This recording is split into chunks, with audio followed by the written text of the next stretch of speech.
Jeffrey, these racist remarks are sanctioned, officially sanctioned by the UMNO leadership and the BN government. Biro Tata Negara is under the Prime Minister's department, BTN, which is Civics Department. The whole philosophy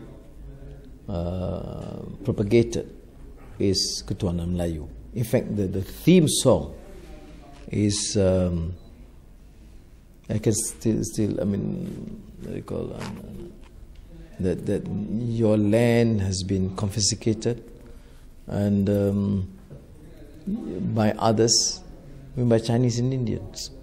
Was my response. I said, complicit the corrupt UMNO leaders.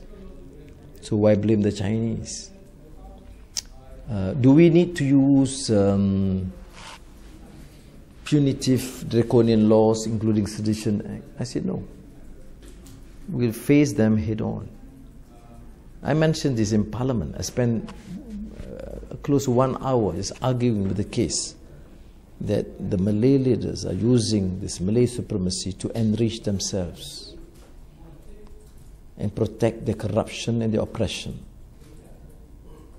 And I even cited examples when they cited Perak, the decision of the Pakatan Rakyat government to give land to the poor Chinese farmers.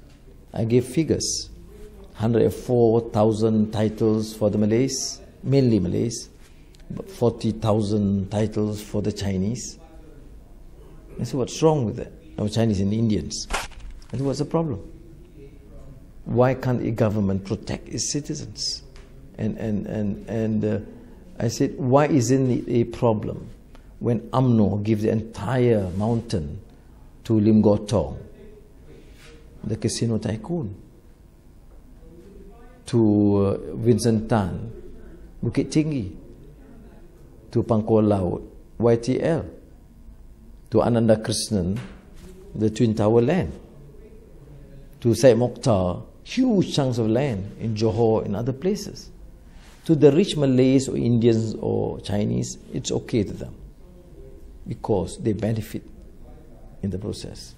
But you give to the poor Malays and Chinese, and in Kelantan, in Terengganu under Ustaz Hadi, past government then, 1999, 60,000 grant titles, mainly to the Malays, were all cancelled when UMNO took over. Similarly in Perak, we all cancelled the 40,000 titles to the Chinese landowners and also the 100,000 the Malays.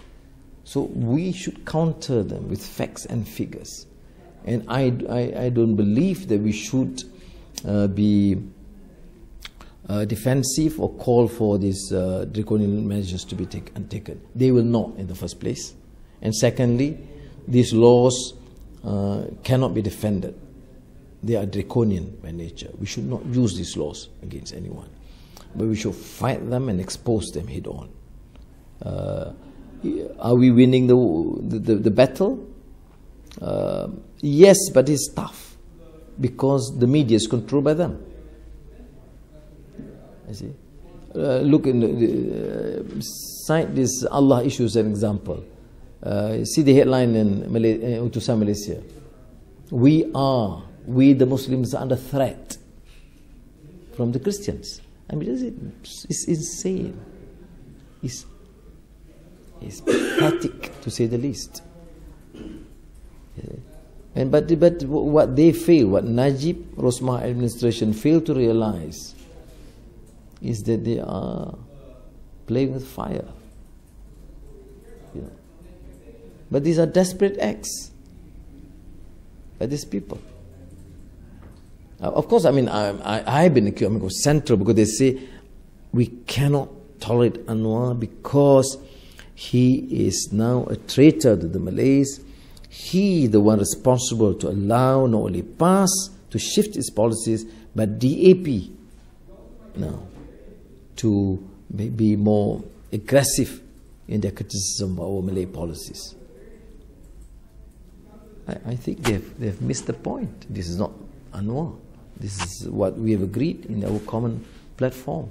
Historically, look at Muhammad Nasser, even Masyumi, the Muslim party, was inclusive. Okay, they chose Pancasila instead of Piagam Jakarta. Pancasila is more universal, democratic values instead of the Islamic State.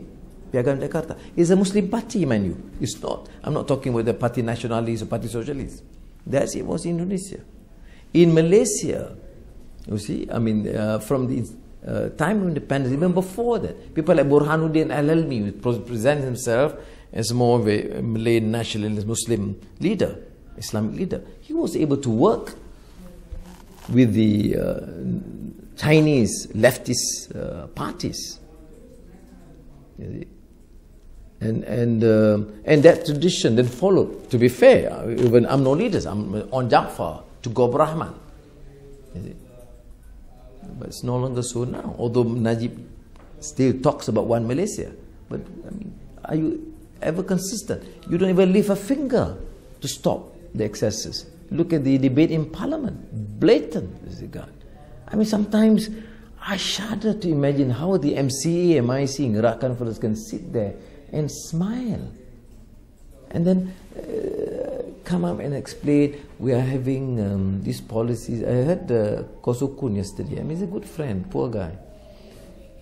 And he's explaining, you know, we're going to have a very transparent policy in this index, that index. I mean, what is he talking about? You know, the basic issue here is the issue of governance, in human rights.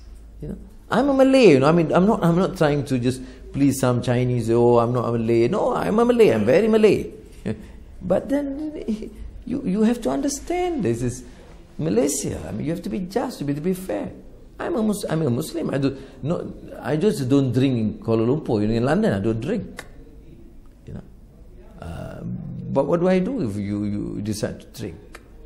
I would just say, please don't drink in front of me, embarrass me, because then. But then it's your right.